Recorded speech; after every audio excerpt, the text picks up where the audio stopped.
ఓ highway. రాత్రి సమయం కావడంతో వాహనాల రద్దీ లేదు. ఎలాగూ వెహికల్స్ రావట్లేదు కదా అని ఓ పేద రిక్షావాలా హైవే పైకి రిక్షా తొక్కుకుంటూ వచ్చేశాడు. సరిగ్గా అదే సమయంలో ఓ ట్రక్ శరవేగంగా అట్టే దూసుకొచ్చింది. ట్రక్ డ్రైవర్ రిక్షావాలాను గమనించేంత టైం లేదు. బ్రేక్ వేసేలోపే ప్రమాదం జరిగే పరిస్థితి వచ్చింది. సరిగ్గా అదే సమయంలో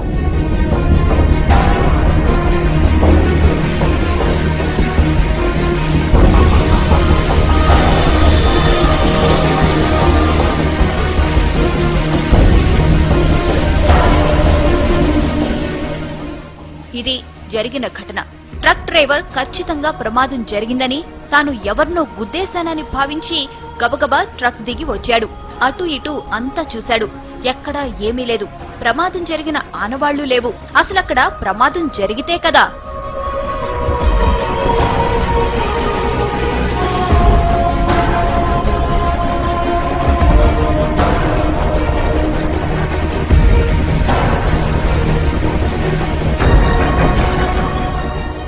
రిక్షావాలాను రక్షించిన అదృశ్య శక్తి అతన్ని రోడ్డు పక్కన విడిచిపెట్టింది. అతడు ఆరోగ్యంగా ఉన్నాడో లేదో తెలుసుకుంది. అతడు సరిగ్గానే ఉన్నాడని భావించి అక్కడి నుంచి మెల్లగా వెళ్లిపోయింది.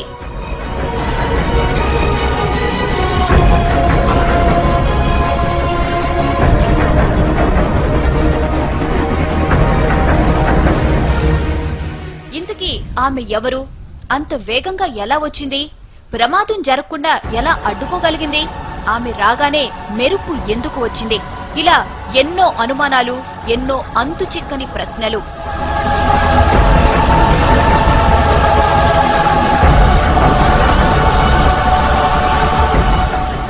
అంత వేగంగా మెరుపులా వచ్చింది కాబట్టి ఆమె ఖచ్చితంగా గ్రహాంతర వాసేనంటున్నారు కొందరు. గ్రహాంతర వాసే అయితే ప్రమాదం జరుగుతుందని ముందే ఎలా ఊహించిందని ప్రశ్నిస్తున్నారు ఇంకొందరు.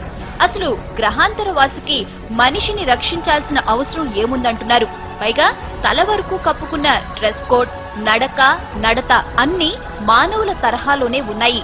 అందుకే ఆమె గ్రహాంతరవాసి అనేందుకు అవకాశాలు లేవంటున్నారు ఇంకొందరు.